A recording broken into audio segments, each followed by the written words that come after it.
Legends and Layers. Legends of basketball, layers of storytelling, and art. I'm Michael Russell. Welcome back. So the Supreme Court, I'm excited to bring this episode forth because it gave me an opportunity, number one, to give flowers to those that well deserve it, but then also hear from two legends. One legend being my dad, Campy Russell, and Austin Carr. So I definitely appreciate them both for sitting down with me, giving me an opportunity to sit down with them and have this conversation about this one poster, this one photo that really inspired all of this, the Supreme Court. This podcast was born out of a desire to have a deeper story, beyond stats and highlights, about how athletes reshape their lives after the game. Sitting down with Austin and Campy, allowed me an opportunity to see both how impactful they were on the court, but then off the court, and how they continue to this day to make an impact in a way that, man, blows my mind. And I'm thankful to just be a part and be able to see them in action. I was inspired by the Nike Supreme Court campaign, not just because of who was in it, but how it captures style, grace, and cultural presence. I think thinking back on how I would see this photo here in the living room or in the not the bathroom, but in the garage or in storage. And I always thought to myself, why is my dad in that picture? And I just kept going on, of course. But, fast forward to today, I realized how much of a legend these two members of this campaign were. I saw these 17 players as artwork themselves. I saw these players as living works of art and wanted to build something that honors them that way. Living artwork. So I'm gonna bring you guys into this conversation with both Campy, Austin, and myself. Hope you guys enjoy. On the campus, the people that you see in front of you, these people, these two who were a part of the Supreme Court by Nike, a part of this campaign to kind of introduce the Blazer shoe, to introduce a new wave of young people coming into the NBA. And so all these things I'm inspired by, and I'm like, why not have a conversation with these two while they're here with us? And then really be able to get an opportunity to hear from you versus to go on Google where you can get misinformed or you can get info. Yeah. That's a fact.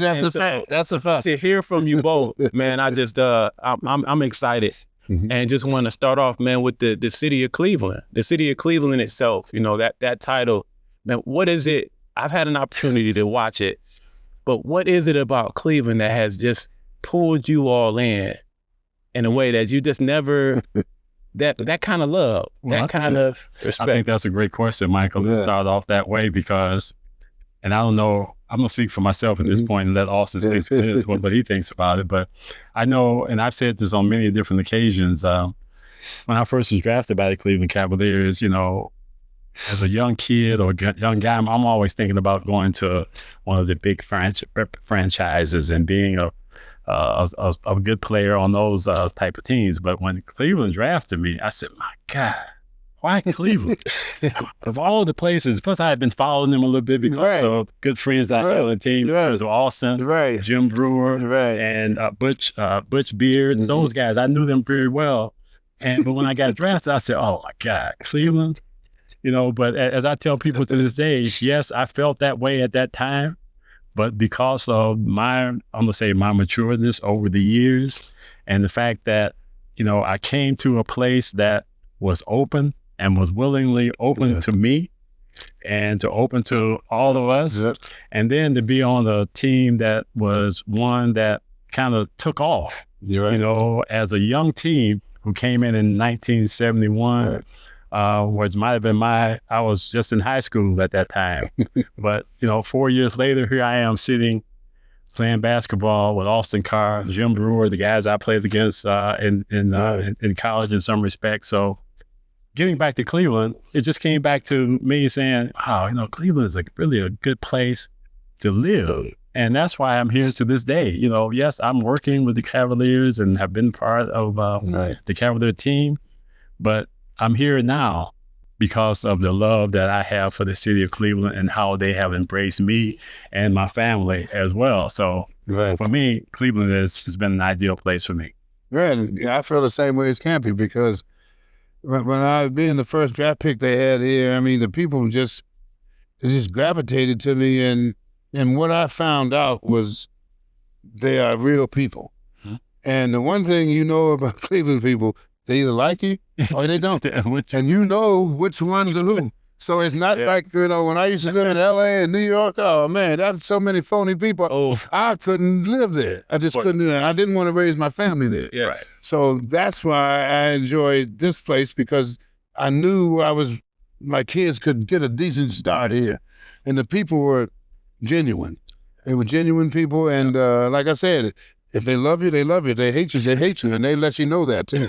And to that point, AC, in terms of the love-hate relationship, or I just think when you look at Cleveland, they are dedicated folk.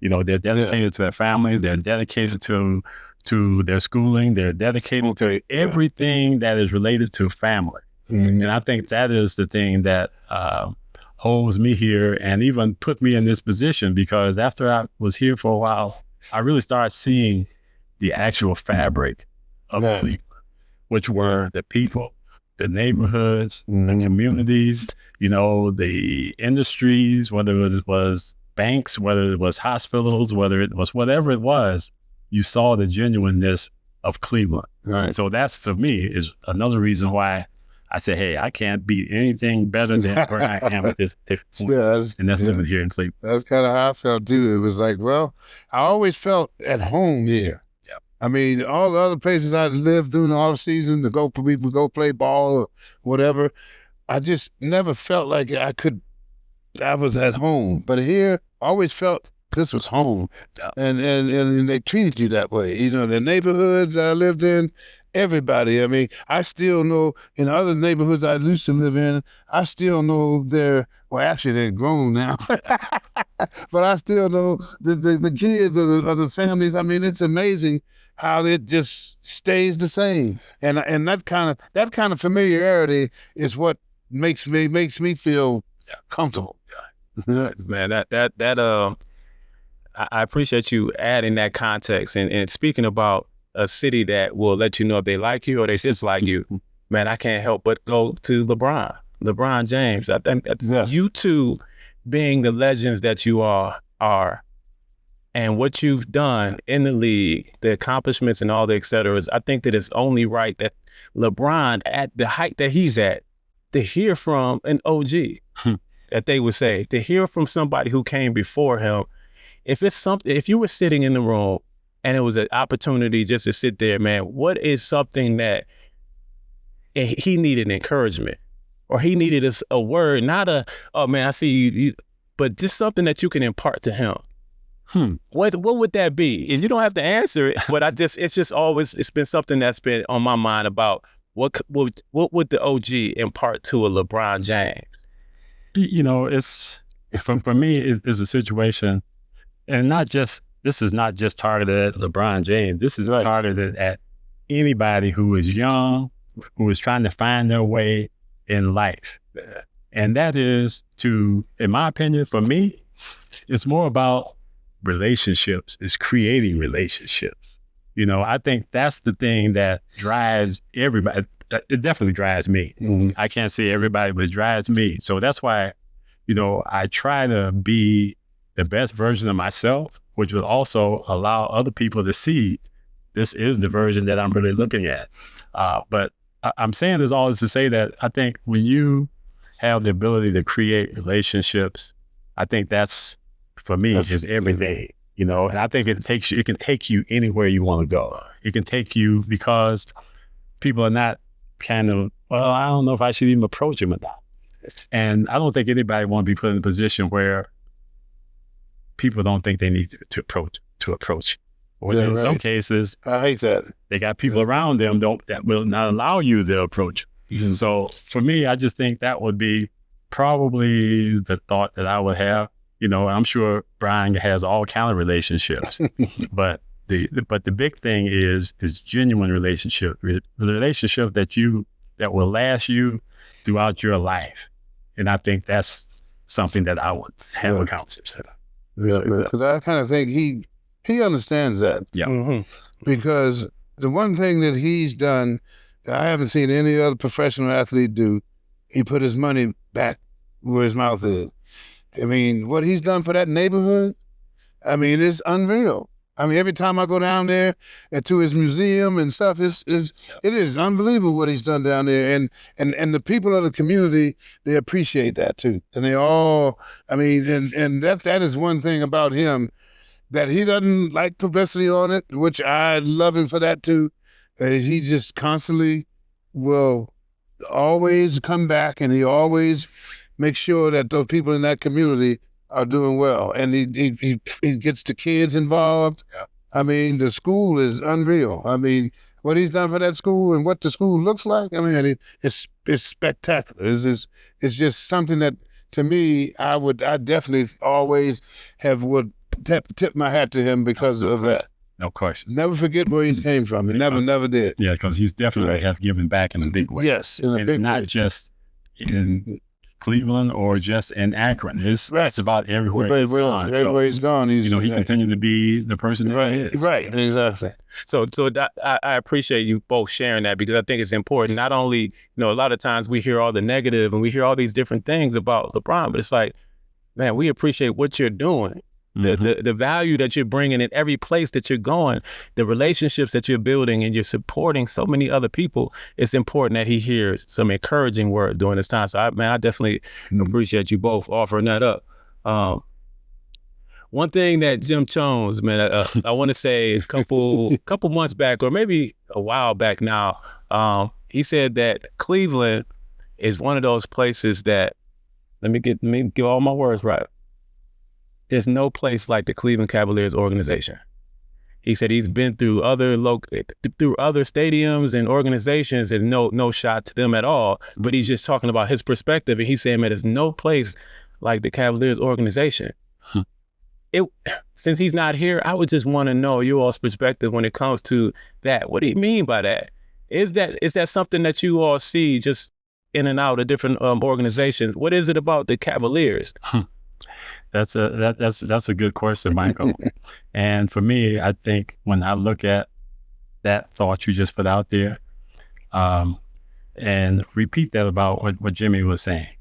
He said that there is no place like Cleveland and the Cleveland Cavaliers organization. Yeah. I think that really starts from the top. It starts from the very top of this organization. And that is Dan Gilbert and his philosophies, his family. It also just spreads throughout the organization. Their abilities and their will to always be there and always trying to assist and asking the questions. What else do I need to do? And they go out and do it. Right. And I think that's the beauty of it, as well as, they have taken on all comers. There was nobody who they didn't take on.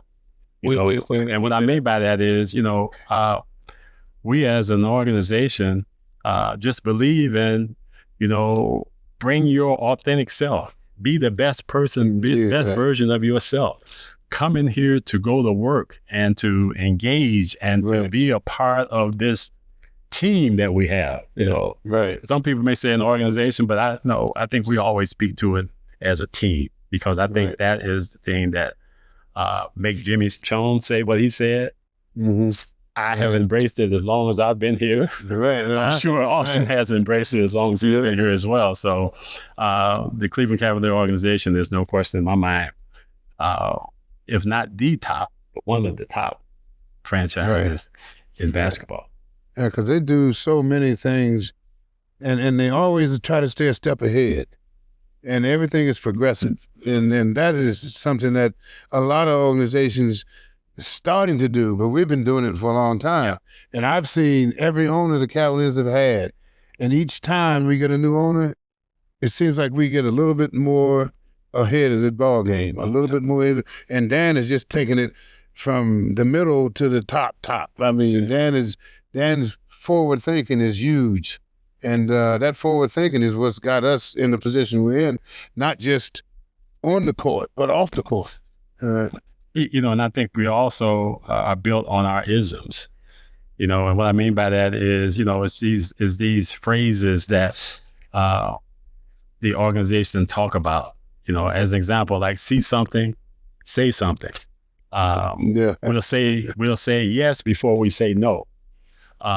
It's just those type. We eat our own dog food, meaning that hey, if you're a part of this, you are a part of this. It's just these isms that I think everybody within our organization have embraced. And I think that has helped us as an organization to continue to be, as you were just saying, always on the cutting edge, always looking to go to another level. Right. Because I think it's like anything.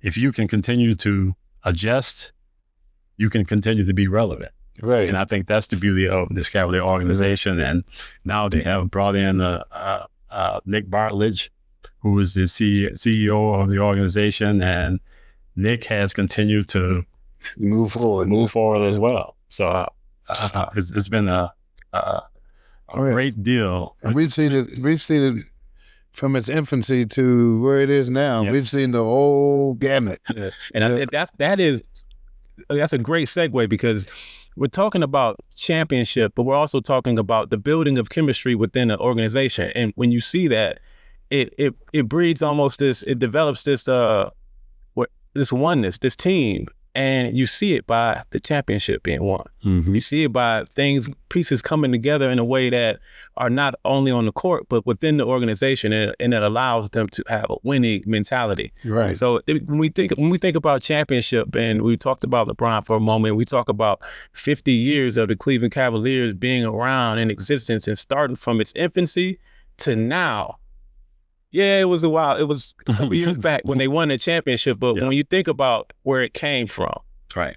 What was your feelings? I always get people asking me, "What does your dad think? Or what does Austin think?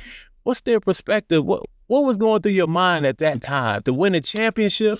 The city's going crazy, and you think, man, I remember not being here downtown, but at Richfield. Yeah, that type of what was your all's feeling during that time to see where it's going? Well, I mean, it's almost like you see a child from birth to adulthood. Mm-hmm. I mean, because that's how we started with it. Yeah. I mean, we were then the NBA was also kind of an infancy too back then. I mean, they had been around for a minute, but it was competing against the ABA. And it's competing. That's right, competing against the ABA. Competing against the ABA. So, yeah. Oh yeah. Okay. Yeah, because I got players. Got you. Oh, players. For players, right. And so it just sort of kind of, you watch it and you watch it grow. You don't realize you watching it grow because you're going through it, right?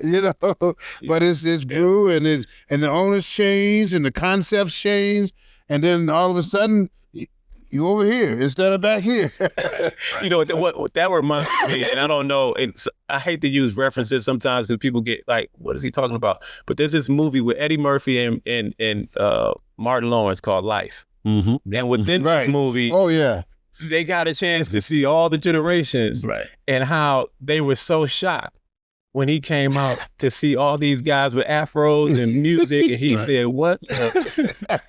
So is it one of those moments where you're seeing the progression of life and how things are changing? How does that feel to just see that? Well, now you're sitting next to young guys. Yeah. Well, it makes you feel old sometimes. Put it this way: I'm going to say old, but I'm saying it makes you feel like you've been around. Gotcha. Because you've seen so many different generations go through it. And from our generation to Brad's generation and Mark Price, and then on to LeBron. I mean, you see all of that, and it's kind of surreal sometimes because it's like, wow, we've been around a long time, and we've been able to withstand the battle, and go through the wars, and come out, swinging again. And to that point, AC, I think that because of how we were brought up, myself as you. Right. You know, I came to the Cavaliers 4 years after, just about 4 years after Austin and Jim Brewer. You know, I came behind them. So for me, I came here with a situation where it was still in the beginning stages because we were struggling. Right. And we, boy, as one of the stories that Austin used to tell all the time, it was hard, you know, because sometimes you didn't know whether you even going to get paid. Right. You know, how guys even, I'll tell you a how story. guys even rushed. Right. That's right. You know, as soon as they got paid, they rushed right to the bank. Yeah. You know, to get the check cash because they didn't know whether it was going to bounce. Because these stories I heard from Austin. Right. Because when Campy came, I had known Campy for a couple of years before Campy got here. Okay. Because we used to work out and play together. So I had said, well, I got to tell him what's going on. But I'm telling you, my rookie year, the bank teller told me, he said, Mr. Carr, as soon as you get your check, you better bring it. Because if you toward the end, you might not have any money in here. And that was when I heard that, I was like, well, and I had just signed, so my agent told me, he says, look, the ABA, that's funny money. NBA, that's real money. So let's go with the NBA. Right. And I'm going, wait a minute. Now you didn't tell me. You told me this was real money, not funny money.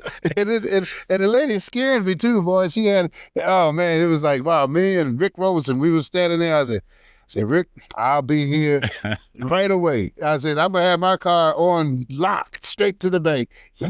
that shows me the determination of not only the players, but also the league, the owners, and everyone having one vision.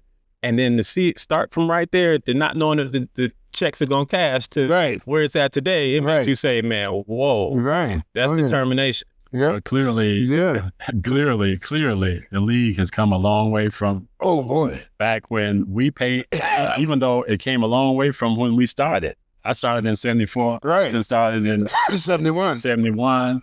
So it had came a long way in that span. So now, fast forward to when we first came in to almost 35 years or whatever that is to this day and where it is now. Amazing. My God. Amazing. I mean, now a world game. As right. You know, that's another thing. I never thought we would be playing basketball in other countries like we are doing now. And like how I never thought I'd see a foreign player that wasn't an American citizen playing in the NBA. Well, back then. Because what was it? Was it the skill or was it just not knowing that, they're playing? Well, but the league wasn't that dominant. It wasn't that big then. Gotcha. They were just trying to survive in the United States. To your point, you said they were just starting. So they were just Well, when I say just starting now, you know, we're going back into I'm going to say will I be correct when I say the 50s? Yes. Right. Oscar Robertson, Bill Russell, 50s, and those guys. In the middle 40s. And when that's when they started. And when they only had a few teams, you know, maybe 8, 10, or whatever they were. Right. You know, to today, 30, I think it's 30 teams. That's right. So it has come a long way. It has come a long way, and now is really what the world look like now. It's a world game. Right. You know, where when we came up, it was just primarily 80-90% black playing. Right. And to this day, now you look at it and you see it as the world, and it's like, wow, this is what it really should be looking like. It's exactly. Diversity. Yeah, diversity. Yeah. Diversity. Yeah. I mean, so kind of not switching gears, but just talking a little bit about hard work. We see that, you know, it takes hard work to get where the organizations are, but also just getting back to as a player. Oftentimes, man, as you know, if you're talking to young guys or if you're thinking about whether it's teenagers, whether it's, you know, grown adults who are in college not playing, some still don't know that it takes hard work to get to the next level. Whatever that level that is. Yeah, whatever level that is. And so what is it about Campy or what is it about Austin that made you go above and beyond? Because I played, and so I know the hard work it takes. But to get to the NBA, it takes a different type of hard work. Yeah. So what is that? Look, how do we can you even motivate someone to get that hard work that you had? Well, I think it has to be in you. Yeah. Okay. I mean, because I never really thought about it as hard work. I just thought about it as I'm competing. I'm hooping. I'm going out and having some fun, and we're gonna play, and then that's it. I mean, I never really got to the point where it felt like work. Right. Hard work, you know. I wanted to go run extra time. I wanted to do that, you know, because I wanted to be the best. When I got on that floor, I didn't want to get tired. I wanted to be the best player on the floor every time, and that is why you just do it. Yeah. Right, Ken? You just do it. Yeah. You don't have to think about it. Yeah, and to that point, you know, I think it kind of goes back to how things have changed so much. And how things are so instant because of these things right here. That's right. You know, that it has exposed, I'm gonna say, my grandchildren, my children, to something totally different. You know, yes, and yeah, exactly. Right. I mean, for me and for Austin and anybody that came around our time, it was about you actually had to go out there and do it. Right. You know, here. Sometimes some of the kids think you can sit there and play on this game all day long and say, "Hey, get it done." That's basketball right there. That's how they play. Right. And there's no relationship other than they got a ball out there and a rim. But in terms of actually playing the game, it's a little convoluted. I don't know to use that word, but for me, I just think it just came down to really just wanting to go where you had the ability to go. And and my attitude was, I'm going to have the ability to go wherever I need to go and do whatever I need to do to get there. And a lot of that just started with just, I would just say, just from how I came up as a family, you know, with 7 boys and 3 girls. And as I tell people, and my mother and father, and we always had an uncle in the house, and we always had 3 or 4 or 5, 6 cousins living there too. And we were all in a house with 2 bedrooms, a bathroom, an attic, and a basement. So you had to have this kind of grit, you know, to compete with it. Yeah, just to compete within the house. Right. You know? And then less longer going outside, going down the street to the playground, you know. Yeah, you're right. But the thing, it all just, to me, it just came down to just having this. You have to have a certain will, you know, but more, not just that will, but you also got to have a will to that will, but at the same time, you got to think about, how do I help my teammates, and how do my teammates help me too? Yeah. I think that's the attitude you have to have. You can't take this attitude of, I'm going to take all the shots. You cannot. That's right. You know, I'm just going to play. I'm just going to play for me. Right. You can't do that. You can't do that. That ain't going to run, but so far you going to go. That's it. Yeah. I mean, and I was happy. When I look back on it, I'm happy of the coaches I had coming up, because none of them had me everything was team concept. And when I would stray off, they would bring me back. Boom. And a matter of fact, in high school, coach took me out the game because I was getting a little too singular. So he took me out of the game. He said, "You sit over here with me, son."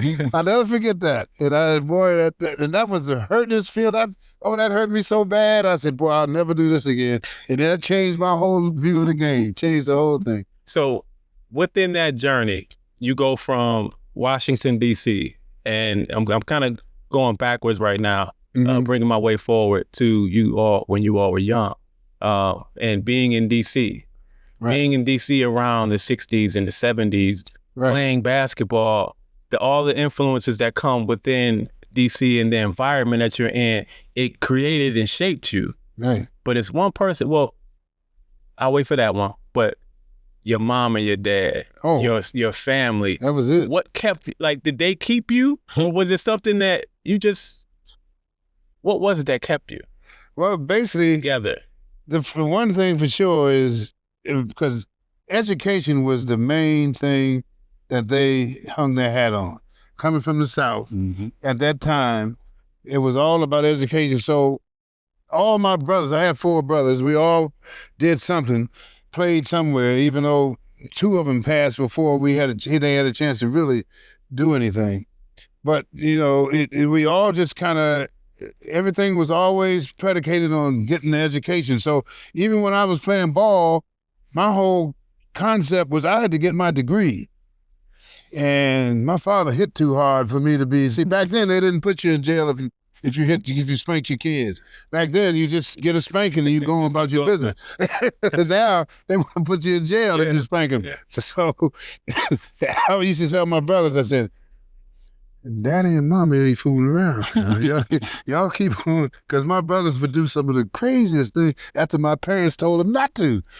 And I say, look, they ain't fooling around. Mm-hmm. I mean, they'll put that strap on you. My daddy had one of those in the barbershop ones. One of his buddies from the barbershop. One of the razor straps. Ooh, Lord, that thing would put a whoop on you.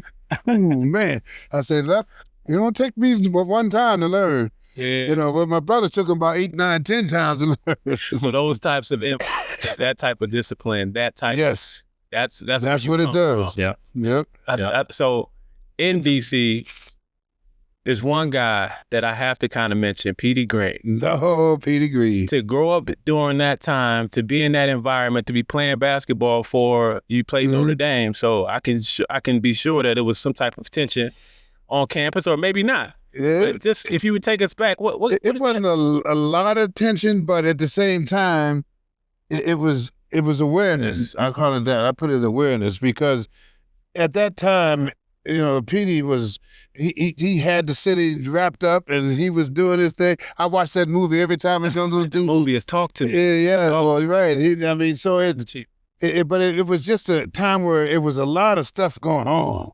And at the time, when I was going, and I was in grade school, coming up into high school then, it was hard I couldn't focus on nothing but what I had to do. Because my daddy made sure that bringing you back, bring you back, and said, "Now you go over there if you want to." But you know, he used to tell me, he said, "Son, you don't have to live here if you don't want to." I said, "Wait a minute." I'm your son. Campy knew that. I mean, that's just how he was. He was a straightforward kind of guy, and my mother always backed him up. Yeah. And whenever my mother never backed him up, we always used to say something's not right, because that means she on his side, 2 against 1, and you can't win that battle. You know. But it was just a time in DC where it was so much going on. You either were into the protesting or out of it. But if you were into it, you were into it. I mean, people were constantly protesting and constantly doing stuff, and it was just it was a very interesting time in DC. Yeah. And the political world was all upside down. I mean, everybody was. This one was trying to do that, and this didn't like that one, just like it is now. Yeah. So that is another reason why I'm bringing that up, is because it's a reflection of what it is now. Yes. And so even when you all are talking to some younger guys, I would hope that they would see it as I went through the same thing in different times. Yeah. How do you make the adjustment? How do you stay focused? Trying to impart this to the young people, and I hope that they hear that. I'm not trying to tell you to change, but I just want you to notice some things that you can do better, or to avoid some downfalls. Mm-hmm. Yeah. But to not go too far left. But Austin, you said one thing that stuck with me just now, is your dad always brought you back.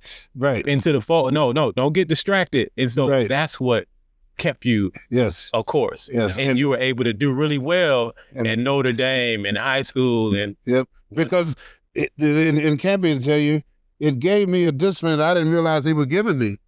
But it gave me a discipline when I got to the point where I had to do my own. I'm the one that's got to do the study, and I'm the one that's got to do this. I got to be here on time. I got to be there on time. That's the only thing you can fall back on. Yeah. That's the only thing you can fall is the basics. Yeah. That's the basics. And to that point, you know, I pretty much came up the same way. Yeah. You know, in Pontiac, around Detroit, where a lot of things was going on, not only in Pontiac, but in the city of Detroit. But I think the fact of the strength of my mother and father really kind of galvanized all of that.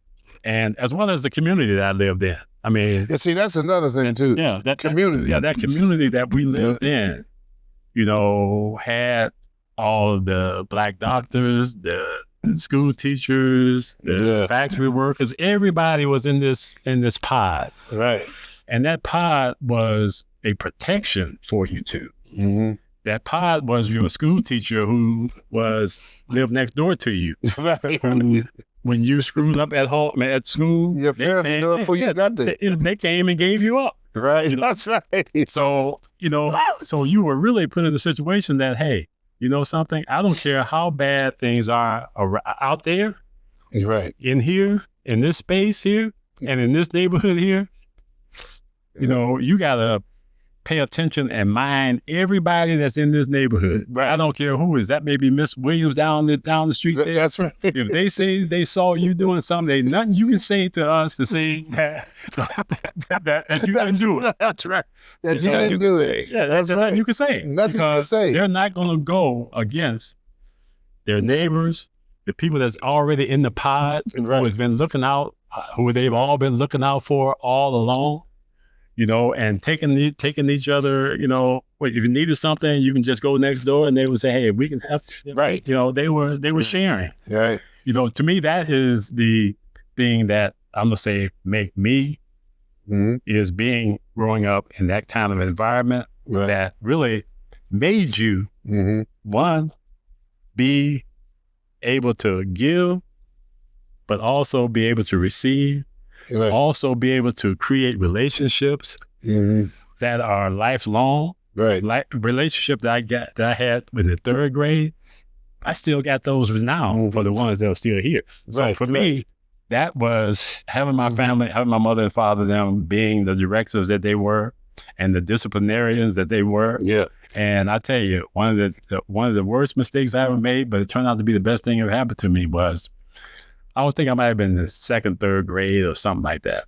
And everybody had these water guns, you know, that they was getting from this drugstore across the street over there. And so I called myself going over there, sneaking over there and got caught stealing a water gun. Yeah.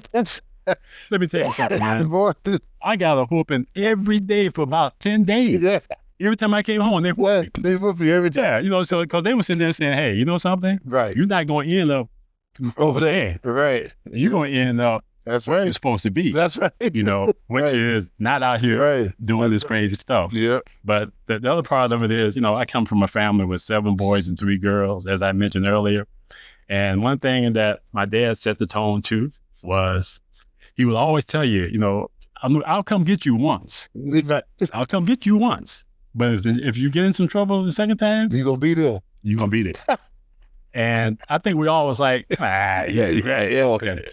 My older brother did exactly that. He went to jail because of some stuff.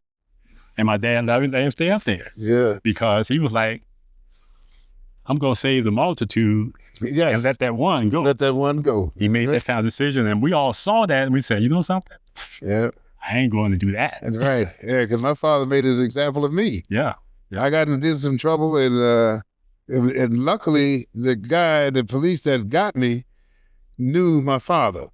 So evidently, from what I found out later on, he had called my father. My father said, let him stay overnight. And the stuff I heard in that cell, man, that was the last time I ever had any kind of brush close to the law. That was it for me. I was sanctified. So that's why you laugh in that respect, because you said your dad was the same way. Like, but you're gonna be there. Yeah, you're gonna be there. That's what he said. Yeah, I'm not. What I'm gonna come get you for? You get out of your own problem. I was like, wow. I said, well, if that way, then I guess I better stay out of trouble.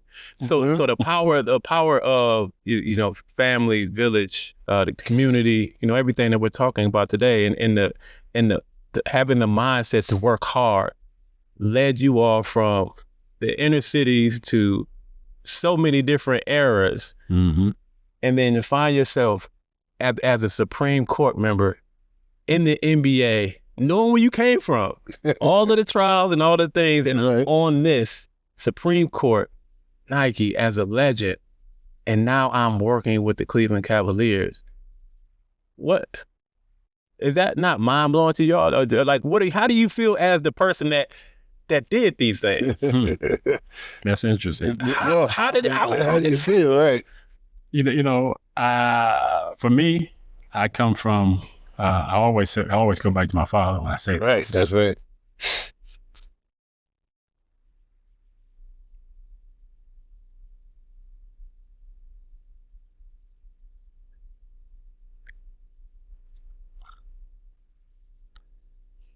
He was the guy that you saw work all the time.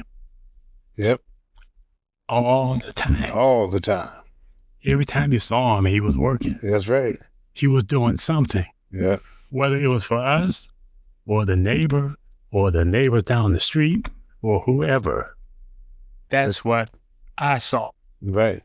That was my example. Mm-hmm. So for me to do what I've done in my career and plan and all that kind of stuff and being up here, it all came down to one thing that I saw every single day. Yeah. And that was a guy that was working. He wasn't looking at what somebody else was doing over there. He wasn't thinking about what you were doing over there. He was thinking about, I got to do this right here and do what I need to do to help anybody that is around me who I see need help. I'm going to help. And I think there's no question in my mind that I think I took on that attitude, and I think my other brothers them took on, not all of them. I can't sit there and say all of them did, but I think we all saw that picture and that we don't have any problems with working, going to work. Right. On whatever you're trying to accomplish. There's work that's tied to it. Right. It's not a play. It's not that somebody's going to walk up to you one day and say, come on, son, go with me. Right. It ain't going to happen that way. And then it's going to happen. Yeah. It's not going to happen that way. It's not going to happen that way. You got to go out there and get it. Right. Work at it, get it, put the work in. Yeah. And I have that same kind of conversation even with my grandboys, who's 15, 13, 9, 11. And you try to have those kind of conversations with them to say, hey, this is about work.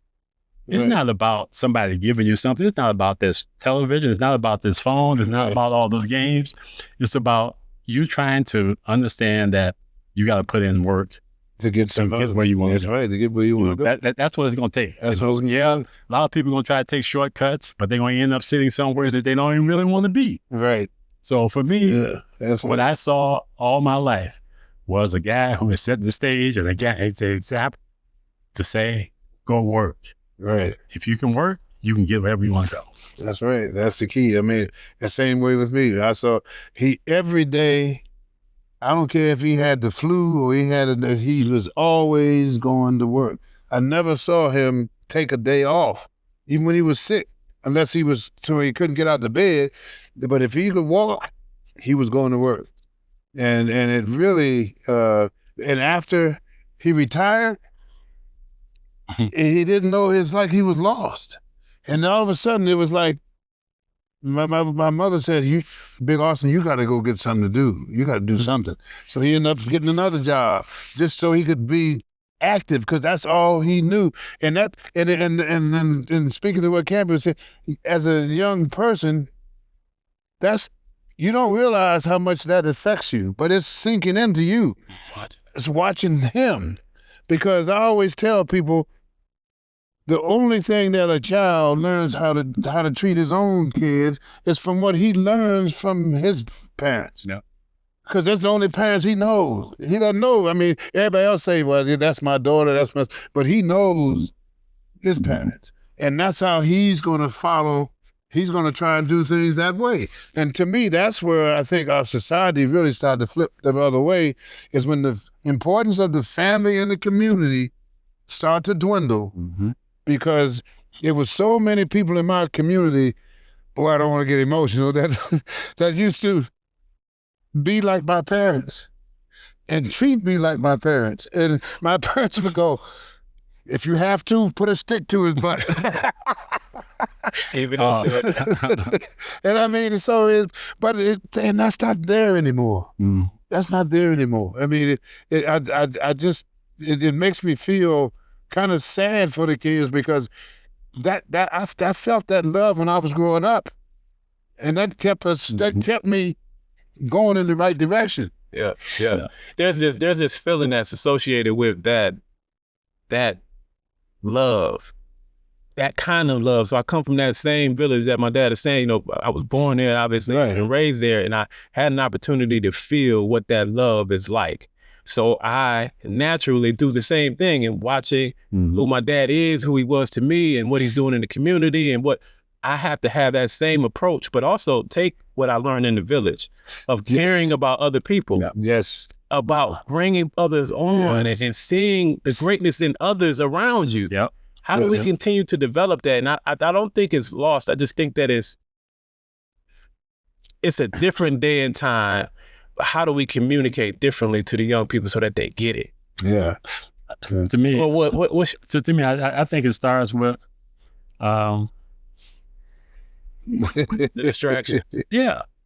I mean, there's a lot of this has overwhelmed everybody, a lot of people. Adults too. Yeah, right. Even me. Sometimes I get up in the morning and grab mine too. First thing in the morning, just looking at the phone. But I just think that you have to go out amongst the people. You got to have friends. You got to have relationships. You don't have them, right? You got to be able to embrace people, and people embrace you, and all of that. And it just seemed like everything is a me thing. It's like everything got ME written on it. Yeah. And it's all about what I'm going to do. It's all about, and it's like, how can you be all about just you? Right. That is, I mean, how does everything center around me? I mean, really? Right. Do you think that it's not anyone's fault, but in the way that we raise our youth now, there is like this, I'm about my child, don't touch my child, this is me. And so naturally we adapt this mindset of, my parents say it's about me, my mama said this about me, so it's about me. That has an effect because, I mean, there's what you just said. I mean, there's so many times where a child would say something, somebody's neighbor would say something to their child, and instead of them embracing that and trying to figure out how to make, they like, don't you say nothing to my child, that's my child, like you said. And it used to be, Miss Alice told me you were doing this, son. Oh, no, mama, what? No. Come in here, we got to talk. Yeah. And understanding that it's all together as opposed to individualism. Yeah. And that had a lot to do with how I look at the world, I think. Yeah. And to that point, you see, I think when people hear some of the stuff that we're saying, right, they may look at us and say, man, your parents are like that. Yeah, but that's how my parents were. Right.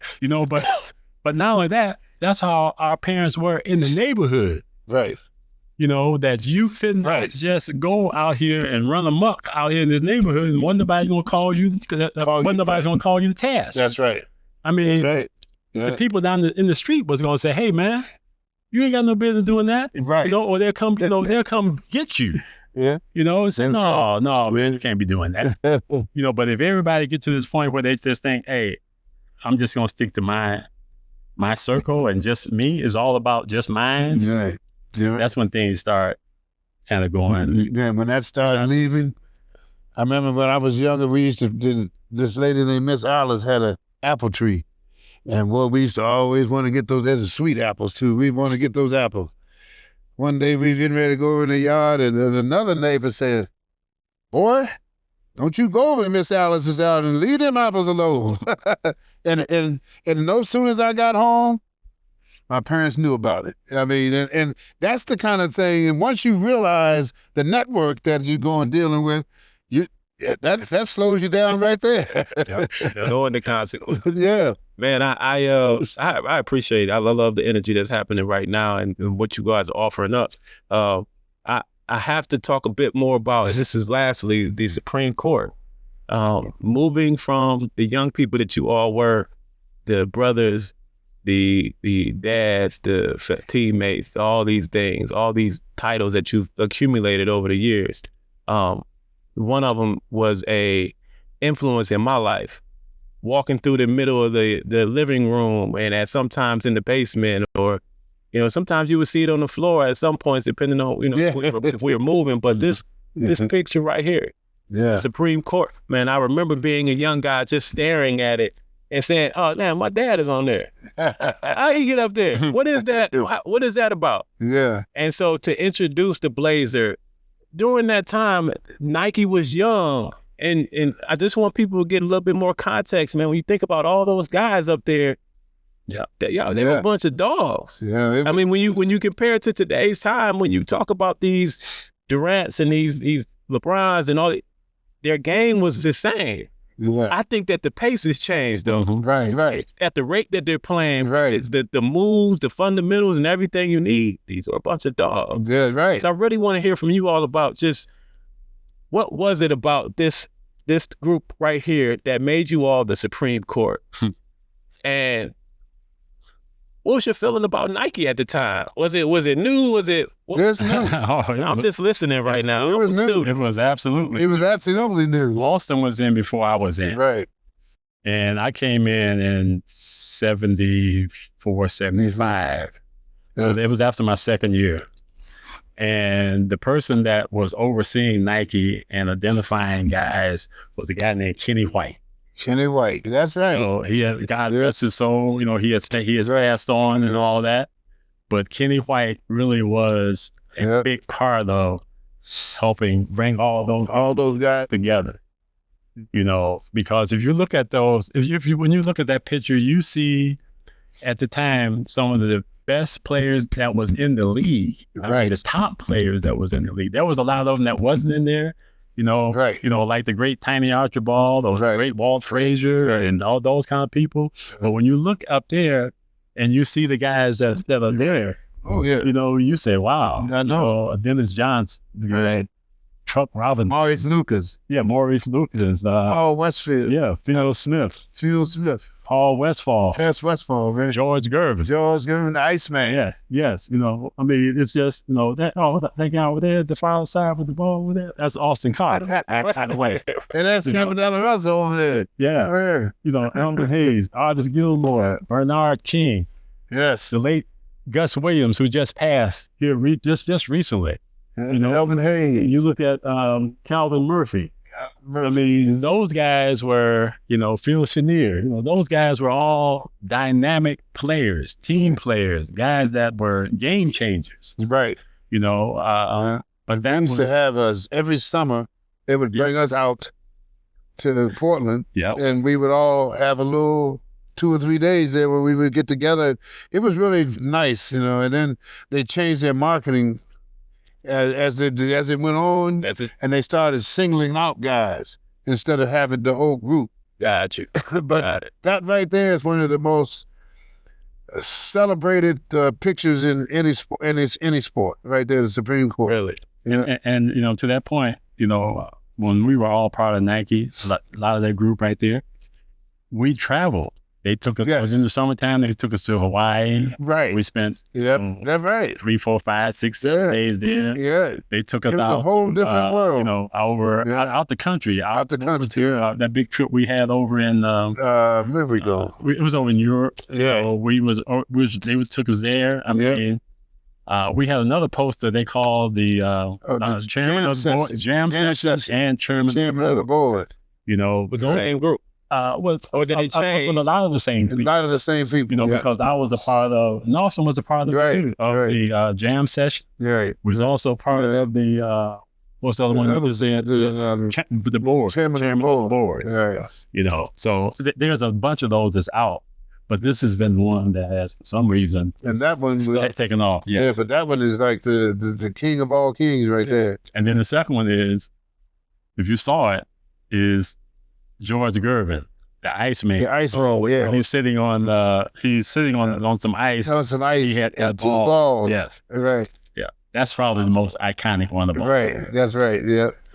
to see that evolution, man, I'm always inspired, and then also get the context now to, you know, some of the stories that you all just mentioned now. I continue to be inspired, and then also looking at that shoe that people continue to wear to this day. It's evolved, of course, but to know that it was the original, how did they feel? Was it a flat, like a flat Converse? The first ones weren't that good. Okay. The first ones were at least it didn't have a lot of support. Gotcha. I mean, it was a good shoe, but it didn't have. I always felt like it was loose, so I made sure I taped my ankles good. Oh, so it was taping going on back then. Oh yeah, absolutely. And it was. And they would give us some of these shoes. Yeah. I mean, I'd wear a shoe one time and give it to some of the kids in the community. Right. Yeah, just give the shoes away because they just power you with shoes. And my first year when I wore them, they were a leather shoe. It was, you know, I thought they was a good shoe personally, and still do to this day. It's much better now. Yeah, much no better. question. The technology has changed a lot. Yeah. But then the next one I went to was a high top canvas shoe, which I really liked that because it really, you know, it kept you connected to yourself. It kept you connected to yourself. That's what I liked about the shoe. Yeah. But Nike has come a long way from. Because they actually are a track and field company. Yeah, that's where they started. Okay. And then they morphed into basketball. Gotcha. And now they're into football. I mean, they everywhere now. Everything. They're everything now. If you can play with if it's a ball, they got equipment for it. Yeah. And it's a stick. It's a stick, right? That's right. I mean, just seeing that, being inspired by that, I think it's needed for context, and so that's the reason why we're talking about the Supreme Court now. And you know, as I mentioned earlier, just going and doing curating these art exhibits. And partnering with these museums and et cetera, I had an opportunity to really see what it takes, the story behind some of this work that's being installed. And I say, man, there's a story behind this picture here. And I want to continue to have a conversation about, you know, these other players that were also a part of this, but then also continue to have these conversations so that people can really get a good feel for who you all are as individuals, but also players. But then to know that you guys were also these accomplished all-stars, to know that you guys were the rookies of the year or the Big Ten, the Big Ten leader, to know that you have made all these accomplishments and seeing where you all are from, it's almost unbelievable. But as I'm talking to, you know, some of the young people about creativity, about imagination, about critical thinking, there's one thing that I see a through lens, and especially when you talk to other NBA players or people that have accomplished anything, there was this vision of or seeing themselves there. So at some point in you all's life, you had to have seen yourself doing this thing in order to change my family's lives. So I think it's important that people see that it takes an imagination, it takes hard work. Yeah. And then it also takes you looking back at the past and remembering these two were once in front of you playing basketball, later on retired as life continues to go on, but continue to almost reimagine who they are now. Meaning, I was a player, now I have to pivot and do something different. I'm recreating, I'm creating this new person. Right. Through all my experiences, now you all are in front of doing post-game halftime shows with Fox and working with the Cavaliers. I was once a player. Right. I was once a player on the street playing in the backyard, imagining that I'm gonna be here one day. But now I'm fast forward. I got grandkids and all these things. Life has been good to me. Yeah. Yeah. All these ups and downs, and I just think it's important that we, just sat down and have this conversation to get the context, and hopes that, one day we can have another conversation with those that are alive to really do a show, an exhibit of all of those players in action, so people can see these were also photographers during this time who were cold at what they do too, because they practice every day. That picture right there? Yeah. For Campy shooting that jumper? Yeah. And look at his form. That's perfect. But you know who that dude is right there? Dan You're talking about a baller. Yeah. He could do it, boy. He was good. Yeah. Bobby was good. Bobby Daniels. Yeah. So, I mean, just to be able to get photos like this, I want to put together a show that exhibits each and every one of these players up here in their action photos Because I just think that people need to see, number one, get the context, and to know, man, you can do it too. Yeah, but see, it's just funny too. You mentioned that because a lot of people, they look at us. They don't feel that, like you said, they don't feel they can do it. But to me, you have to put your mind to it, and you have to execute. And like Campy said, that thing right there, trying to get my grandkids away from them. I tell you one thing, it sure helps babysitting them. Because all you gotta do is turn it on, and they like this. I'm like, what? It's just some cartoons, some colors, and a couple of characters up there, and they looking like it's oh man. It's unbelievable. And I'm going, what is it that makes that happen? Because, it's like, when I come over there, they go, oh, here come Papa. Cut it off. I said, come on, let's go out to this place. So let's go outside. We got to go out there. That's right. We don't want to go out there. So, considering that, I want to definitely leave on this family. And just what you both just said about your grandchildren, knowing that they came from your children as well, and the influence that you all have played on them in their lives, it seems like it's a life of transparency. I'm not this perfect person, but I'm striving to be upright, right, and saying, how can I continue to be the best version of myself? So yeah, granddad, he's not corny. He isn't granddad. Oh, here's no granddad. He understands, but he has a role in your life. Right. To play, and I can't be your friend, but I can be this guy that's helping you become successful. Like my dad put me back in, or like my dad worked every day and worked hard. Right. We're just trying to be an example. We can't be perfect. But man, we're gonna try to be the hell of an example because we had that. That's right. Well, the one thing I've realized over the years, children absorb more than you think they do, as far as your behavior and what you do and how they relate to your behavior. And that is something that I never thought about at one time until my grandkids are realizing how much they absorb, and you don't think they actually paying attention, but they do. Yeah, your habits, all that stuff, they understand that.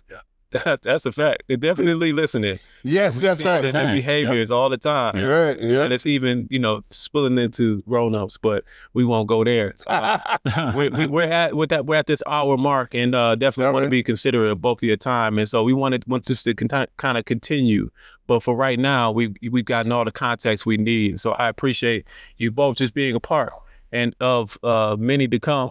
But I think that people can get a real good insight off of this conversation. And now they can't Google it. They can't, but they can always watch and listen to even your grandchildren. Listen to even your children. Listen to what you all had to say today. I'm going to tell you one thing. I remember you like that. And now he running the podcast. I love it. Yeah, I appreciate you. Well, I appreciate, something. You jumped my line. I did. Because, I've seen this guy here all his life. Okay. And I tell you that every time I see him, I look at him, I say, man, look what and his mom had created. That's right. Exactly. That's what I see every time I see him. That's a reward. Yep. That's a reward of parenthood. Yeah. To see you. Yep. I mean, and to see my daughter, and all that, and my grandkids, and it's like, wow, that is a big reward there. That makes you feel good inside. Yeah.